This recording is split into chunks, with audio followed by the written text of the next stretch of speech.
Cricket ప్రపంచంలో Australia పేరు వినగానే మనకు గుర్తుకొచ్చే దేశం అది. ఎందరో గొప్ప ఆటగాళ్లను ప్రపంచానికి ఇచ్చిన దేశం ఆస్ట్రేలియా. అక్కడి నుంచి వచ్చిన క్రికెటర్లు కేవలం మైదానంలోనే కాదు, సంపదలో కూడా వాళ్ళు టాప్ లోనే ఉన్నారు. ఆస్ట్రేలియా క్రికెట్ చరిత్రలో అత్యంత ధనవంతమైన క్రికెటర్ ఎవరు, వాళ్ళ సంపద ఎలా వచ్చింది, ఈ రోజు మనం తెలుసుకుందాం. ఆస్ట్రేలియా క్రికెట్ లో అత్యంత ధనవంతులలో ఒకరిగా నిలిచిన పేరు రికీ పాంటింగ్. ప్రపంచ క్రికెట్ లోనే ఒక లెజెండ్ గా పేరు తెచ్చుకున్న పాంటింగ్ తన కెరియర్ లో సాధించిన విజయాలతో పాటు రిటైర్మెంట్ తర్వాత కూడా తన తెలివైన నిర్ణయాలతో భారీ సంపాదనను సంపాదించుకున్నాడు. రికీ పాంటింగ్ పూర్తి పేరు రికీ థామస్ పాంటింగ్. 1974 డిసెంబర్ 19న ఆస్ట్రేలియాలో జన్మించాడు. చిన్నప్పటి నుంచే క్రికెట్ అంటే ఎంతో ఇష్టం. తన టాలెంట్ తో చాలా చిన్న వయసులోనే ఆస్ట్రేలియా క్రికెట్ దృష్టిని ఆకర్షించాడు. 1995లో అంతర్జాతీయ క్రికెట్ లోకి అడుగుపెట్టిన పాంటింగ్ మొదట్లోనే తన బ్యాటింగ్ స్టైల్ తో అందరినీ ఆకట్టుకున్నాడు. వేగంగా పరుగులు చేయడం, ఒత్తిడి సమయంలో జట్టును నిలబెట్టడం అతని ప్రత్యేకత. కాలం గడిచే కొద్దీ పాంటింగ్ ప్రపంచంలోనే అత్యుత్తమ బ్యాటర్లలో ఒకడిగా మారాడు.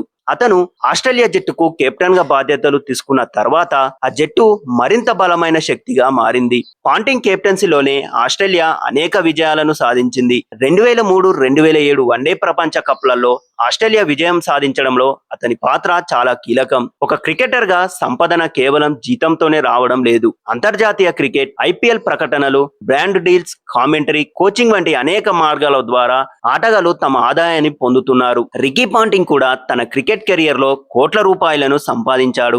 ఆస్ట్రేలియా క్రికెట్ బోర్డు నుంచి వచ్చిన కాంట్రాక్ట్లు, మ్యాచ్ ఫీజులు, కెప్టెన్సీ ద్వారా వచ్చిన ఆదాయం అతని సంపాదనకు పునాది. అంతేకాదు, పాంటింగ్ ప్రపంచ వ్యాప్తంగా ఉన్న పెద్ద పెద్ద బ్రాండ్లతో కలిసి పనిచేశాడు. అతని పేరు, అతని విజయాలు అతనికి ఎన్నో ఎండోర్స్మెంట్లు తెచ్చాయి. క్రికెట్ నుంచి రిటైర్ అయిన తర్వాత కూడా పాంటింగ్ ఆగిపోలేదు. అతను కామెంటేటర్ గా, క్రికెట్ అనలిస్ట్ గా పనిచేశాడు. తన అనుభవంతో కొత్త తరానికి క్రికెట్ గురించి వివరించాడు. అలాగే కోచింగ్ రంగంలో కూడా పాంటింగ్ తన ముద్ర వేశాడు. ఐపీఎల్ లో కోచ్ గా పనిచేస్తూ కూడా భారీ ఆదాయం పొందాడు. పాంటింగ్ సంపదలలో మరో ముఖ్యమైన విషయం ఏమిటంటే అతను తన కెరియర్ మొత్తంలో తన ఇమేజ్ ను చాలా జాగ్రత్తగా నిర్మించుకున్నాడు. ఒక్క విజయవంతమైన ఆటగాడిగా మాత్రమే కాకుండా ఒక బ్రాండ్ గా కూడా ఎదిగాడు. అతని తర్వాత ఆస్ట్రేలియాలో ఎక్కువ సంపద కలిగిన క్రికెటర్లలో మరికొంతమంది ఉన్నారు. వారిలో మొదటగా గుర్తు వచ్చే పేరు షేన్ వార్న్. ప్రపంచంలోనే గొప్ప లెగ్ స్పిన్నర్ లో ఒకడైన వార్న్ కూడా క్రికెట్ ప్రకటనలు, మీడియా ద్వారా భారీ సంపాదన సంపాదించాడు. ఆ తర్వాత షేన్ వాట్సన్ పేరు కూడా వస్తుంది.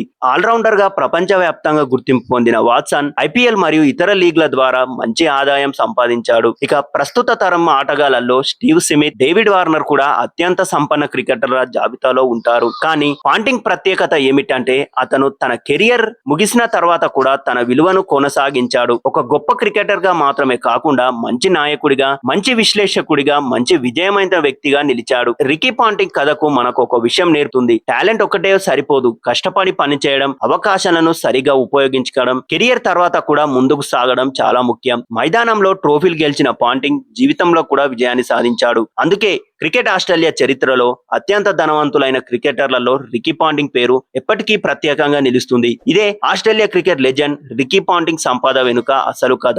మరిన్ని అప్డేట్స్ కోసం మా ఛానల్ ని సబ్స్క్రైబ్ చేసుకోండి.